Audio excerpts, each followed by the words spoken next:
दोस्तों आपको इस वीडियो में ये समझाने की कोशिश करते हैं कि ये जो हिंदू विवाह अधिनियम है 1955 इसकी धारा 7 और 8 में क्या है?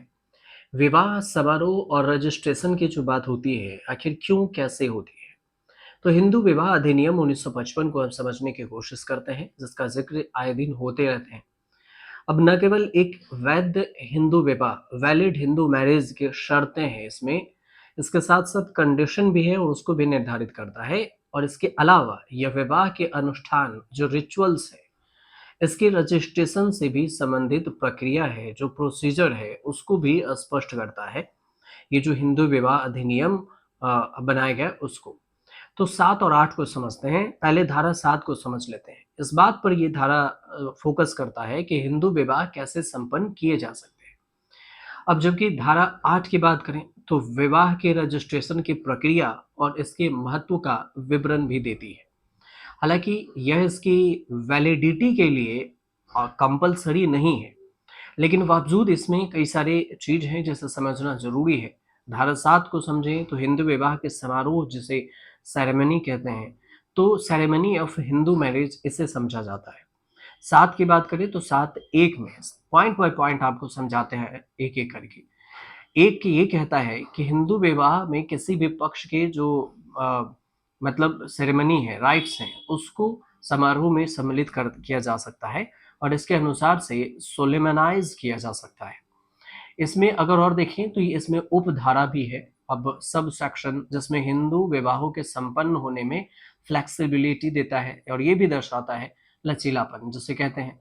स्वीकार करता है कि हिंदू धर्म के भीतर विवाह समारोह की एक विशाल विविधता है, मतलब वास्ट डाइवर्सिटी है, जो क्षेत्र यानी कि रीजन, कम्युनिटी और फिर जाति यानी कास्ट के अनुसार से अलग-अलग होती है।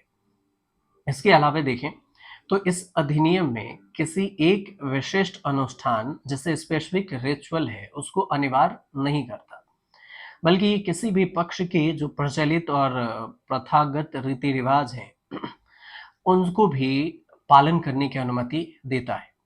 जो परंपरा रही है, इसमें कन्यादान हो या फिर सिंदूर लगाना हो, मंगलसूत्र पहनना हो, मतलब या फिर अन्य स्थानीय अनुष्ठान हो, ये सारी चीज़ें हिंदू मैरिज एक्ट में इसका का ज़िक्र है। उदाहरण के दक्षिण भारत में कुछ विवाह में वर-वधू को एक दूसरे के ऊपर जीरा और गुड़ रखने की प्रथा होती है, जबकि उत्तर भारत में अग्नि के चारों ओर फेरे लेने की जो प्रथा है, ये अधिक ज़्यादा प्रचलन है। अब इस अधिनियम में इन सभी विविधताओं को डाइवर्सिटी को स्वीकार किया गया है। सबसे महत्वपूर्ण केस है जैसे भुड़ाऊ शंकर लोखंडे बनाम महाराष्ट्र राज्य की, जिसकी चर्चा अक्सर होती है, जो 1965 की चर्चा है। सुप्रीम कोर्ट ने इस पर ऐतिहासिक निर्णय लिया था।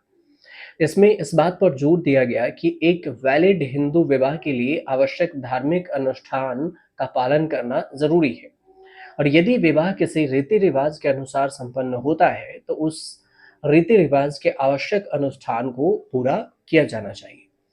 न्यायालय ने यह भी स्पष्ट किया इसमें कि केवल यह विश्वास कर लेना कि विवाह हो गया या फिर केवल सामाजिक स्वीकृति है, इससे विवाह वैलिड नहीं हो जाता, बल्कि आपको ये दिखाना होता है कि जो कस्टमरी है, ये कस्टमरी एसेंशियल जो सेरेमेंट है उसको, संस्कार जिसको कहते हैं आप, प्रथागत आवश्यक संस्कार होती है इसके हिंदी, उसमें वास्तव में किए गए थे या नहीं।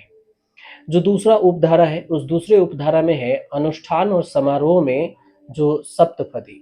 सप्तपदी अर्थात पवित्र अग्नि के सामने दूल्हे और दुल्हन द्वारा जो संयुक्त रूप से दोनों को 7 फेरे लेने होते हैं उसको शामिल किया जाता है।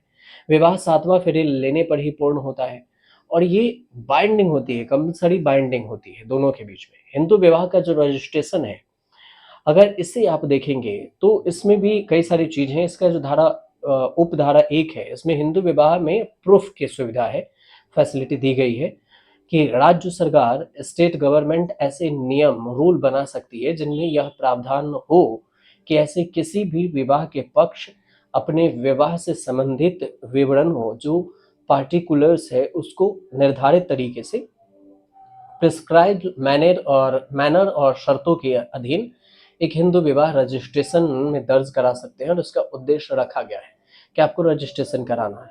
अब दूसरा जो है, उपधारा 1 में किसी भी बात के होते हुए भी आपको इसमें मेंशन करना होता है। यदि राज्य सरकार की राय है, ओपिनियन है कि ऐसा करना आवश्यक है या फिर समीचीन है, तो ये प्रावधान कर सकती है उपधारा 1 कि इससे संदर्भित विवरण दर्ज करना राज्य में या फिर उसके किसी भी हिस्से में, चाहे सभी मामलों में, ऐसे मामलों में जैसा कि निर्दिष्ट हो, स्पेसिफाइड हो या फिर कंपल्सरी हो, जहां पर ऐसा कोई भी निर्देश जारी किया गया हो, वहां इस संबंध में बनाया जाता है। इसमें किसी भी नियम का उल्लंघन करने वाला कोई भी व्यक्ति हो, उसको जुर्माना, फाइन लगाना, इन सारी चीज़ों में पनिशमेंट करना, 25 रुपये तक की जो बांड है, ये सब तैयार किया जाता है।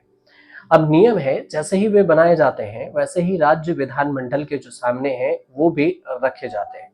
चौथी बात है कि हिंदू विवाह रजिस्ट्रेशन की, तो जो उचित समय है, रीजनेबल टाइम है, उस पर निरीक्षण किया जाता है और इसे खुला रखा जाता है। इसमें जो बयान है, प्रमाण है, जिसे एविडेंस कहते हैं, उसके रूप में स्वीकार किया जाता है और आवेदन एप्लीकेशन पर रजिस्ट्रार है, इसमें शुल्क दिया जाता है और इसमें प्रमाणित सर्टिफाइड भी किया जाता है।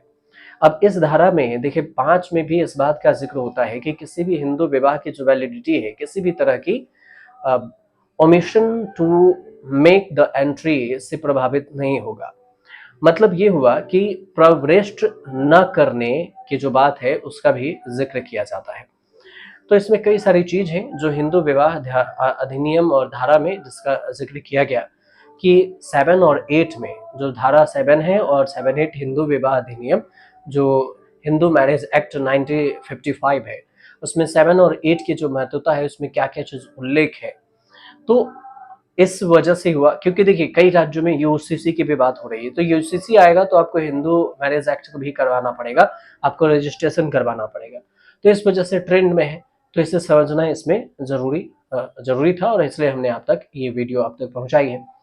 क्योंकि देखिए जब अभी उत्तराखंड में यूसीसी लागू है, गोवा में तो पहले से ही है, तो इसके बाद जो भी राज्य हैं वो भी इस पर काम कर रहे हैं, ड्राफ्ट तैयार कर रहे हैं, गुजरात, राजस्थान जैसे राज्य भी। तो बाकी के राज्यों में भी अगर यूसीसी अप्लाई किया जाता है, तो फिर यूसीसी में मैरिज को रजिस्ट्रेशन करवाना कंपलसरी होता है, आपको डेटा जरूरी होता है।